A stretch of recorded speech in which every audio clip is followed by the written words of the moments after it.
Hi, welcome. After 3 years of infertility, I decided to do something about it in terms of documentation. So welcome to part 1 of our IVF journey. Our story begins in 2020, where we tried for 6 months, got pregnant and miscarried, and we were very, very hopeful for the next year since we got pregnant once, but it didn't happen. And so that began testing. Testing revealed that there was nothing wrong with myself or hemal, and we got the diagnosis of unexplained infertility. We did rounds of clomid and letrozole in early 2021 and decided on IVF for embryo creation and freezing for our next step. IVF stands for In-Vitro Fertilization, as you may know, and the process was to take hormone injections and make me hyperovulate and then mix it with the sperm after a minor egg retrieval surgery. So I had been off the radar in terms of like social media for months. I got COVID in June, which were in the first cycle, and they gave me birth control as like a starter for the July cycle. And it was a lot for us because I have a fear of needles. Like I didn't know how I'd react to the hormones. I was like fearing it for 7 months, but it finally happened.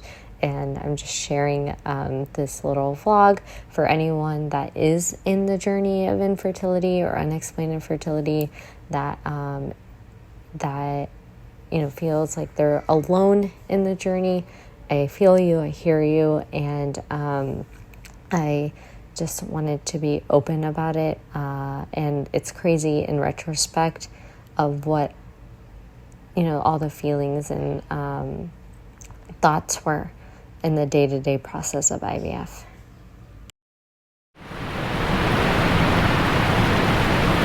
Today we are going to have an ultrasound, see how many follicles I have, and see if we can start. Guess how many follicles? 20. No, more. 30. Yeah. Wow. 12 and then 18. So that looks promising. The lineup today.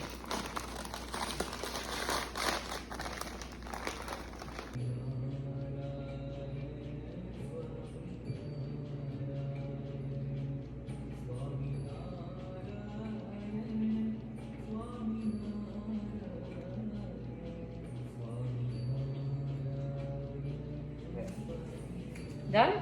Yeah. Okay, now what? You want me to put a band-aid on there? Oh, sure. Put a zip in?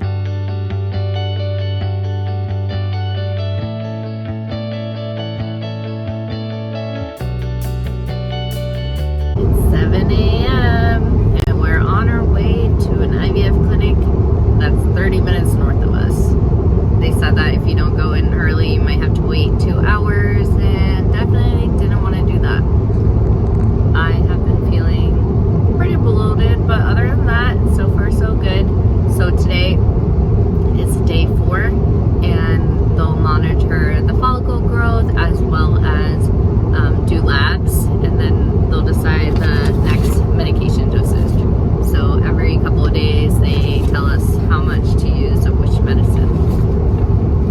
We just ate hardo given by our neighbor. It tasted delicious. Did you say you had 2 questions for me to ask? Okay, I guess I'll find out later. Done with my appointment. The transvaginal ultrasounds are very uncomfortable. They said I have like 20 something tiny follicles. I was like, what does that even mean?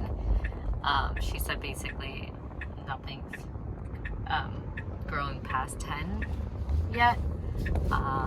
So yeah, I guess I'll go back on Monday to see what's happening.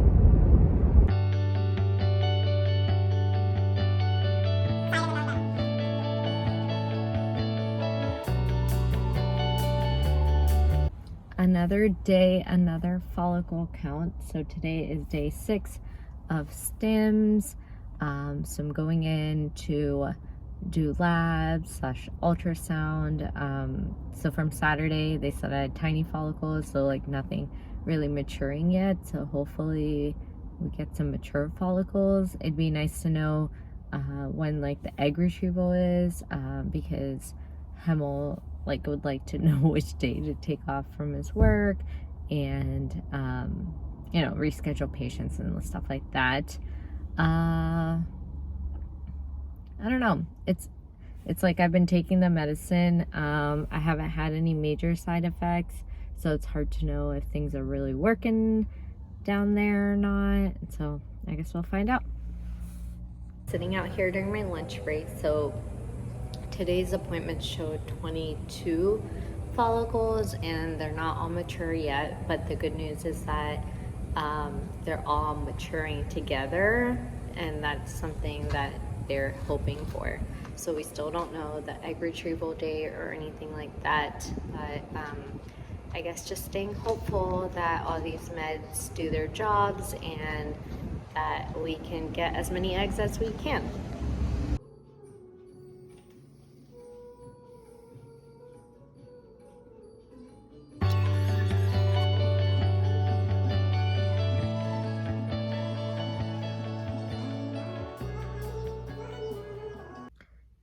Just got home from work and just wanted to touch base. Really, I feel so fatigued. I feel like I haven't slept in days, but really it's just like the hormones being all crazy. And last night Hemal and I were talking about how great it was for day 6 not to have any bruising, but this morning I woke up with my little first bruise, which I'm a little sad about, but it's okay. I think the craziness of it all is just like having nonstop thoughts kind of go through your mind, like, oh, like, how's this next appointment going to be? Am I going to have like the same amount of follicles I had on Monday? If it decreases, is it still going to have like a lot of embryos? I mean, it'd be nice to have like 4 to 6, but I don't know. I really just don't know. Just sucks. But I actually meet with my mental health counselor today. It's nice because she specializes in infertility and went through IVF herself. Helps me stay positive. It's nice to just talk to someone who's been through it and just like supports you in the journey.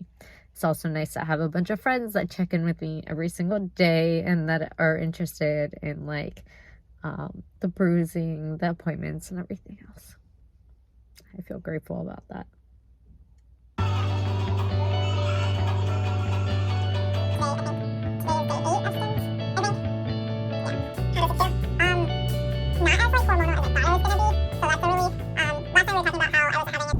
Trying something new here since I don't have someone to record me, and I am running a little late. So last night I had my second therapy visit with my mental health therapist who's been through infertility, and that was very nice because she gave me some tangible things that I can do to help heal from the past, but also not be so fearful of the future, to just stay in the present. So she gave a tangible technique for that. Some other things she mentioned was like not to compare myself to others and their journey. I mean, although this is like a journey of infertility, everyone's journey looks very different. I can't help but to compare myself to my friends who have unexplained infertility and like hope that I end up with just as many embryos as them. But again, she said that my journey is unique and it's unique to me. And I mean, I guess I just never think of this as a unique journey because it just feels so sad. But it's something that I'm working on, saying things out loud, meditating, which I do usually implement, but throughout the day in a way. So like as I'm going to my visit right now, sitting in the waiting room and thinking about my gurus with me while laying down, I usually do chant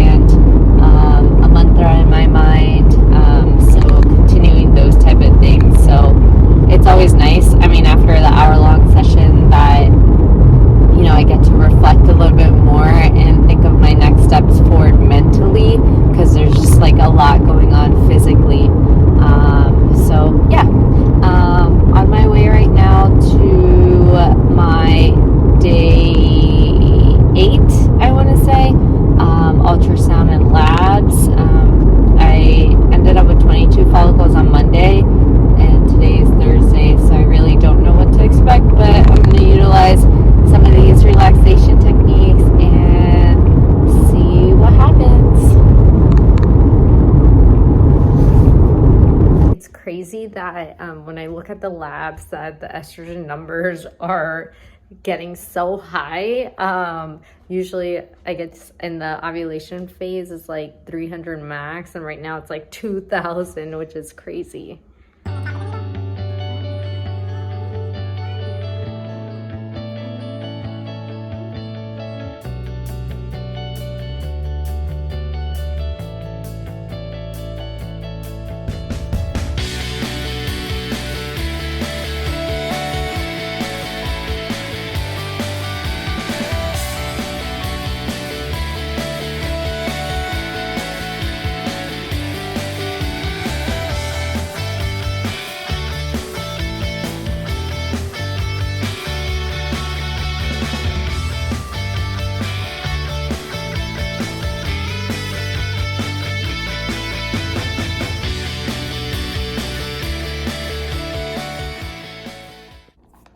Literally just came home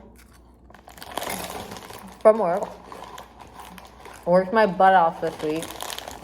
I feel like there's not much to do in terms of like physical activity when you're in the IVF process. I don't want to strain anything, so I'm just kind of limited to physical activity. So I've just been overworking myself because I know I have to take days off for this process, and then eventually when we move and things like that. But my point is that Hemal is going to be coming home shortly, I guess in like 15 minutes, and I've been wanting to do something special for him. So he's the type of person that never wants anything, never expects anything, and he's always constantly supporting me. I don't ever have to ask him like, hey, can you take me to this appointment like at 7:30 in the morning? Like, he'll be there. He doesn't ever complain. He's can identify my emotions. He rushes to support, hug, whatever I need in the moment. And I think that's so amazing because relationships take a lot of work, and then I think relationships strengthen over time when you're going through hardship. So I've been wanting for the last couple of months to do something for him, and it's just hard because like I don't want to give things because he's not like a things materialistic person. So the only way to his heart is really through food. So I grabbed some things from Publix during my lunch, and I hope to compile it together as I kind of finish my meal on the side. All right, it's not the best thing I've ever done, but the best I could do in 10 minutes. So here is a little sign. Thank you is never enough, but thank you for your love and support. Filled the table with some snacks. I found these vegan cool cupcakes from Publix. He likes Edward's pie. Saw this poppy drink on TikTok, and it's like this, I don't know, prebiotic soda, and just some snacks for his long commute home. So I hope he likes it.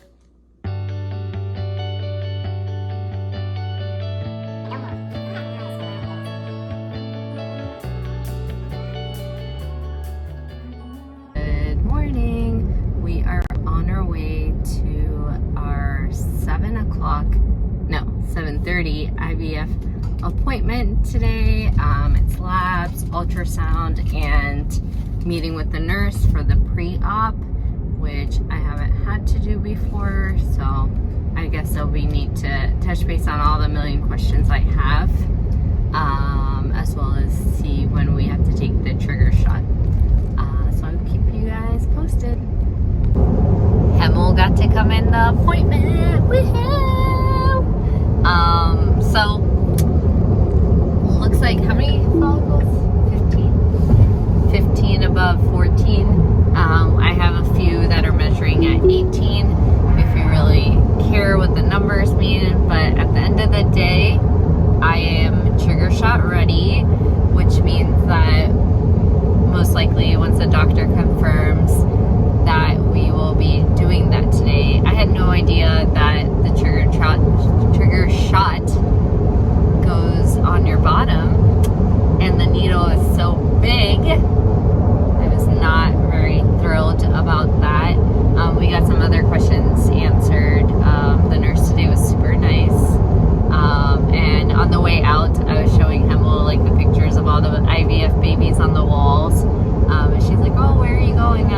I'm just showing him the pictures, and she's like, "Oh, you'll make it there." And I was like, I hope so.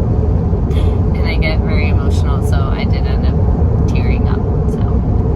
So I just checked my portal, and no trigger today, just like the regular medicines, which I ordered yesterday, and they're supposed to arrive by now. But I checked the FedEx delivery, and it says that instead of arriving today, Saturday, that it would be Monday, which obviously would be too late. So we're like freaking out. I'm like calling the pharmacy, and then she calls the FedEx delivery dude who said that that the neighborhood was unsafe. And we're like, dude, did you even try? Because, like, I mean, looks like a regular neighborhood to me. So we don't even, I talked to the pharmacy rep, and she doesn't even think that he tried to come into the neighborhood. So that puts us in a pickle. Like, how do we even get the meds? So they have like this other specialty pharmacy that they can try to send it to, but hopefully with them today. Just cleaning out stuff from under my bed, and it's amazing how much stuff accumulates in the years that you're trying. This was probably the most expensive one. This mirror kit was recommended by a friend. It basically tells you the hormone level digitally, which is kind of cool. I also found a diagnostic report from the miscarriage. It's a little sad. So since we're moving, just throwing all these empty containers away. I don't know why. They were just saving up and accumulating, but yeah. Are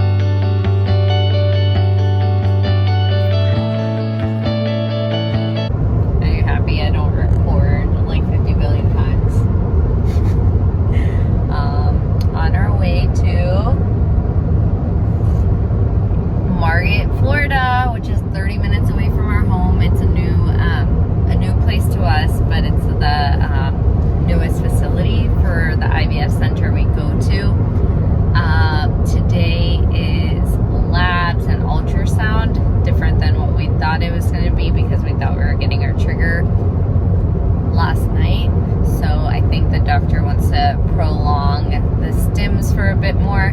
So today is day 11 of stims, which is a very long time. It's getting a little uncomfortable. It was hard to sleep last night because there's just like so much bloating and things like that. I just kind of want to share some of our spiritual life, because we're very spiritual, but we don't really get a chance to talk about that with the IVF process. It's ironic because I'm drinking out of this little mug thing, and it says moksha on it. So moksha is the concept of ultimate liberation within Hinduism.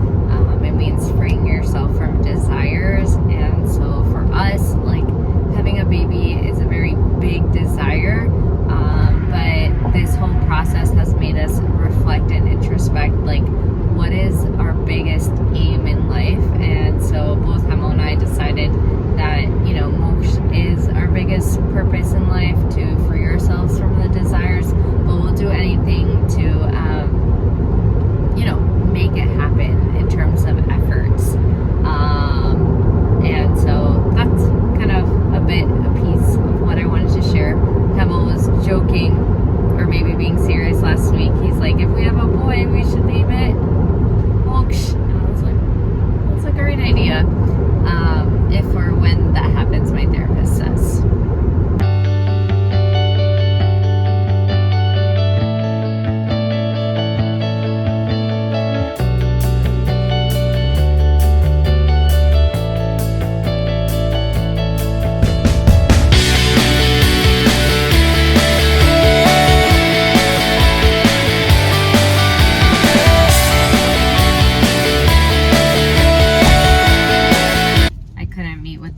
Because the ultrasound machines were down and they weren't able to transfer it to print out a report. I mean, honestly, I was just curious to see the full follicle count, but I guess I'll find out maybe later.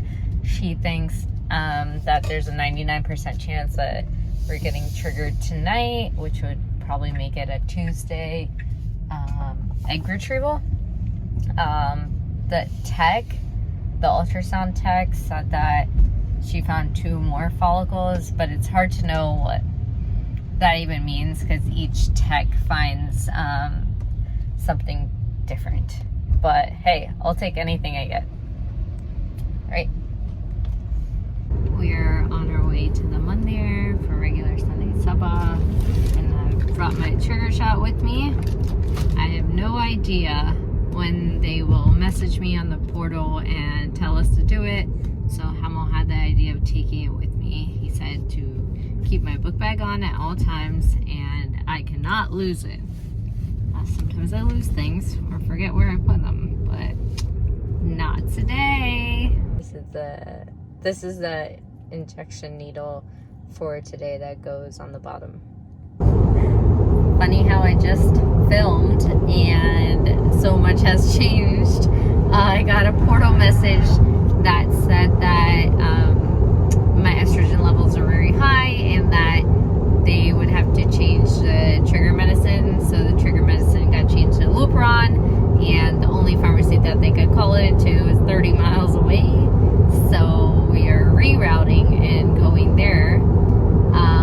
So yeah, but she had some exciting news. The Lupron shot has a smaller needle, so that's always great, and that's done abdominally. And then I had 24 follicles, but those that are measuring above 15, there are 17 of them, so that's also good news.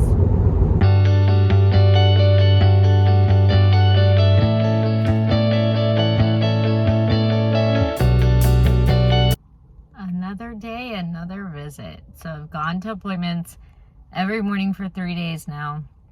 Kind of tired and more tired because we had the trigger shot last night at midnight, and there's nothing like going to sleep and then waking up and then having your husband, put a needle in you and then it burns, and he gets a little paranoid and says not to put ice on top of it. So it takes a while for it to fall asleep, for me to fall asleep. Anyways, just very, very tired today. I had to go in only for blood work today, which is nice. So I guess resting when I can at work. I mean, the kids are going to be running around like crazy. I have a student, so that will be helpful. And prep for the egg retrieval tomorrow. So prep for the egg retrieval was a little bit easier than taking those hormone injections for 12 days. Basically, the beginning would be like the trigger shot, which I took the night before last night at midnight. I was hydrating myself with Pedialyte and taking another medication prescribed by my doctor, which continues after.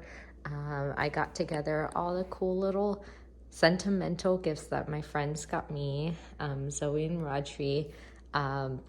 This cute little tank that says I've got hope, and this pineapple heating / cooling pad, and some bracelets that are a nice reminder of the journey of infertility. And then I put together some more Pedialyte and protein for after the minor surgery.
Participate in these videos.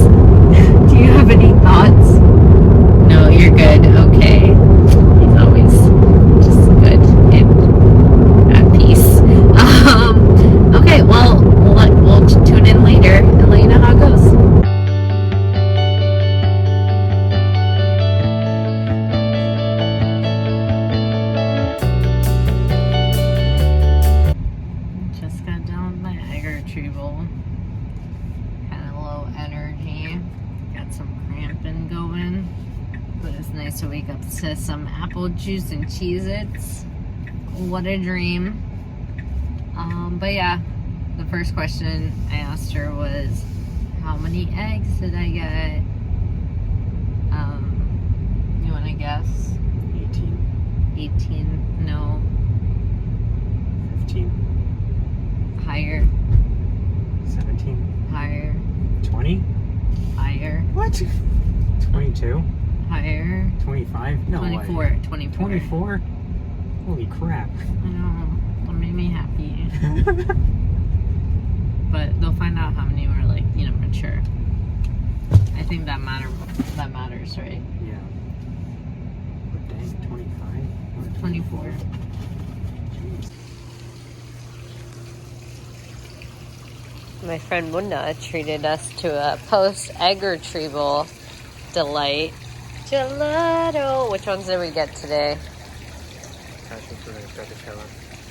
Alright. Good combo choice. I don't have any crazy symptoms post-retrieval. I mean, I vomited on my way back home. And after that, I took a nap, and then I've just had a runny nose, non-stop sneezing. But Hemal really wanted gelato.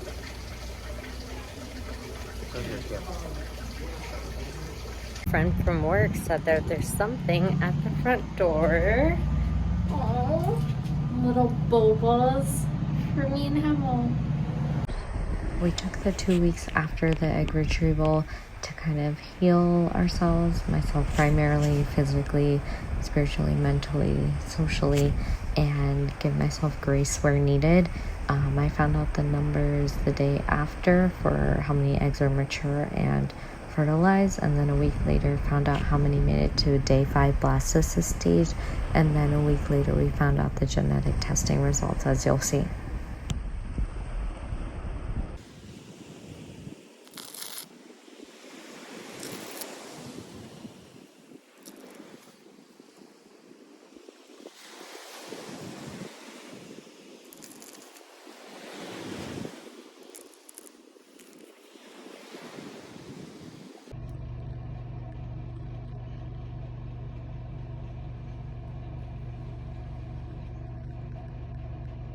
When people say everything's going to be okay, what they don't mean is everything's going to line up with your expectations, right? Because that would be a pointless encouragement.